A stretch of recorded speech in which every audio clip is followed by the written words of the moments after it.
हाय दोस्तों, मेरा नाम है अखिलेश मिश्रा। मैं हिंदी और अंग्रेजी में कहानियाँ लिखता हूँ और आज मैं आपको लेकर आया हूँ एक हिंदी की छोटी सी स्टोरी जिसका शीर्षक है खुला आसमान। तो चलिए सुनते हैं आज की कहानी खुला आसमान। बेवकूफ़ियाँ तो हमारी होती हैं जो तुम जैसे दोस्तों के साथ रात को बाहर निकलना पड़ता है। दिन में कॉलेज में पढ़ाई करो और फिर पापा के कुत्ते को घुमाओ और रात को डिलीवरी बॉय का काम करो।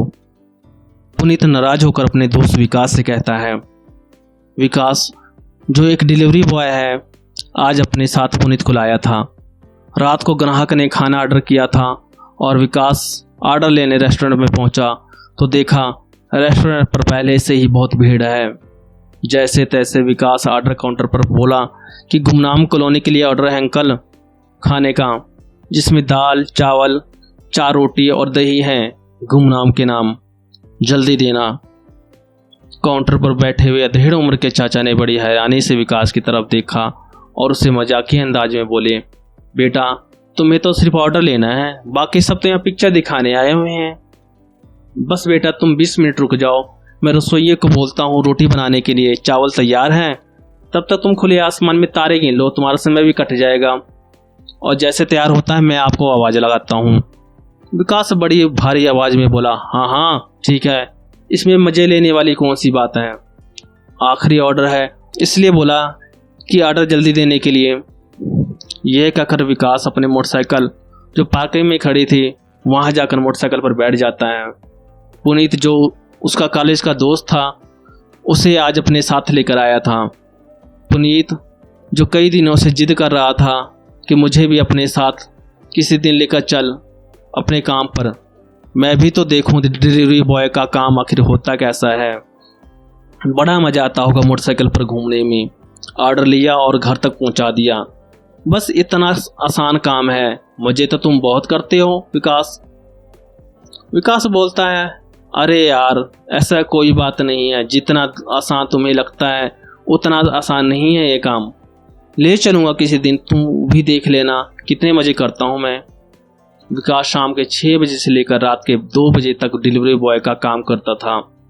उसके बाद घर आकर सोना और फिर सुबह उठकर कॉलेज के लिए निकलना, फिर उसके बाद अपनी माँ का ख्याल भी रखता था। पिता 5 साल पहले ही इस दुनिया से अलविदा कह चुके थे। माँ किसी तरह झाड़ू पोछा करके घर चला रही थी। विकास 11वीं कक्षा में था जब उसके पिता का छाया उस पर से उठ गया। 12वीं तक माँ ने जैसे तैसे करके पढ़ाया। उसके बाद कॉलेज की महंगी पढ़ाई का खर्चा माँ नहीं उठा सकती थी, लेकिन विकास को मैकेनिक इंजीनियर बनना था और उसके लिए उसे पढ़ाई करना जरूरी था। इसलिए उसने कुछ पैसे उधार लेकर कॉलेज में एडमिशन लिया।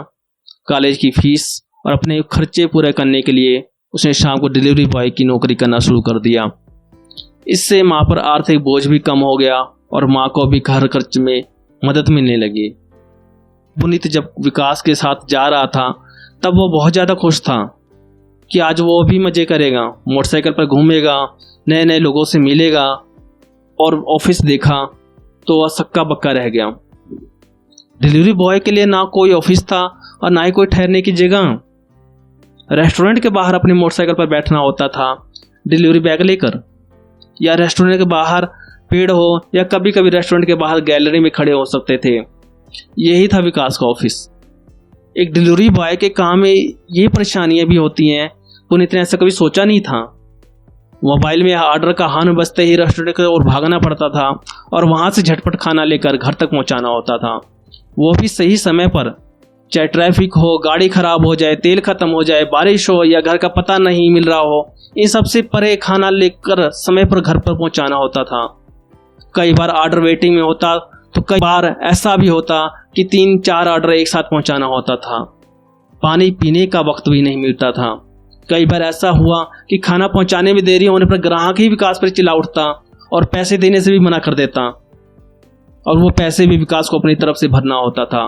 विकास ने उसे बताया कि कभी तो ऐसा होता है कि जितना पैसा वो कमाता था उतने ही पैसों का वो मोटरसाइकिल में पेट्रोल डलवाने में लगा देता था।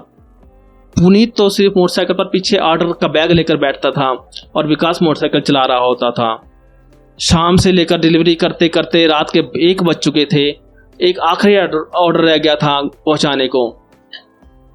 पुनीत और विकास पार्किंग में खुले आसमान के नीचे मोटरसाइकिल पर बैठे हुए रेस्टोरेंट से खाना पैक होने का इंतजार कर रहे थे।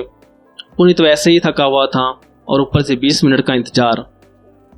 गुस्से में विकास से बोला, बेवकूफ़ियाँ तो हमारी होती हैं जो तुम जैसे दोस्तों के साथ रात को बाहर निकलना पड़ता है। दिन में कॉलेज में पढ़ाई करो, फिर पापा के कुत्ते को घुमाओ और रात को डिलीवरी बॉय का काम करो। विकास हंसते हुए कहता है, बस देख लिया कितने मजे करता हूं मैं। तुम्हारा एक दिन में मजे करके हालत खराब हो गया। कल भी आ जाना। इस खुले आसमान के नीचे आलीशान ऑफिस में ठहका के साथ हंसते हुए विकास बोला। पुनीत थोड़ा शांत होकर, नहीं दोस्त, मैंने ऐसे मजे नहीं करने। मैं खुद हैरान और शर्मिंदा हूं जो बिना जाने समझे तुम्हारे डिलीवरी बॉय के काम का मजाक उड़ाता था। सच में यार, तेरे पास बहुत हिम्मत है जो अपने पढ़ाई और माँ के खर्च में हाथ बटाने के लिए रात को डिलीवरी बॉय का काम करता है, और मैं हूँ जो सिर्फ बाप के पैसों से पढ़ाई और अपने शौक पूरे करता हूँ। विकास पुनीत को देखता है और हंसते हुए कहता है, बस कर पगले, ज्यादा भावुक मत हो, नहीं तो तू रोने लग जाएगा और फिर मुझे ही तुझे चुप कराना पड़ेगा, और तेरे चुप कराने के चक्कर में मेरा खाना पहुंचाने में देरी हो जाएगी। तभी रेस्टोरेंट वाला आवाज लगाते हुए बोलता है, अरे भाई, अगर एक लिए हो तो खाना लेकर जाओ, पैक कर दिया है। विकास पुनीत से कहते हैं कि 2 मिनट रुको दोस्त, मैं खाना लेकर आता हूँ, फिर खाना गुमनाम कॉलोनी को पहुंचाकर घर को चलते हैं। विकास रेस्टोरेंट में खाना लेने चला जाता है और पुनीत भारी सांस लेकर कुछ सोचता है। कुछ मिनट में विकास खाना लेकर आ जाता है और पुनीत को बोलता है, ले जल्दी से पकड़ कर बैठ जा बैग मोटरसाइकिल पर, देरी हो रही है। पुनीत भारी आवाज में कहता है, मैं कल से डिलीवरी बॉय का काम करूंगा, मुझे भी अपने साथ काम पर लगवा दें। मैं भी अपनी पढ़ाई का खर्च खुद उठाना चाहता हूँ और पापा का हाथ भी बटाऊंगा। मैं कल अपनी मोटरसाइकिल लेकर आऊंगा तेरे साथ। विकास हंसते हुए बोलता है, बस कर, खाली पीली भेजा मत खा, अभी मजाक का वक्त नहीं है, खाना पहुंचाना है। पुनीत गंभीर आवाज में कहता है, बिल्कुल गंभीर होकर कह रहा हूं मेरे दोस्त विकास।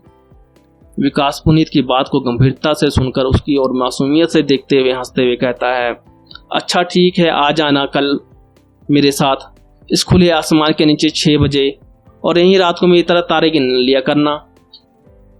पुनीत भी हंसते हुए कहता है, जब तू तारे गिनेगा तो मैं भी तेरे साथ तारे गिन लिया करूंगा, मैथ में भी सुधार कर लूंगा। वैसे भी मैथ के साथ 10वीं के बाद कभी सामना नहीं हुआ।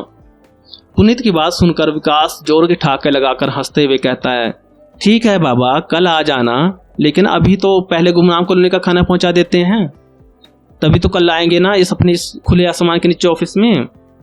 इसके बाद विकास मोटरसाइकिल चलाता है और पुनीत खाने का बैग लेकर पीछे बैठ जाता है और दोनों गुमनाम कॉलोनी की ओर निकल पड़ते हैं। खुला आसमान उनके कल के आने का इंतजार नए उत्साह की चादर बिछाए और अपनी आंखों को जमीन पर टिकाए करने लगता है। बस इतनी सी कहानी थी दोस्तों। मुझे उम्मीद है कि आपको आज की कहानी बहुत पसंद आई होगी। तो मिलते हैं एक नई कहानी के साथ अगले एपिसोड में। तब तक के लिए धन्यवाद। गुड नाइट, शुभ रात्रि, अलविदा।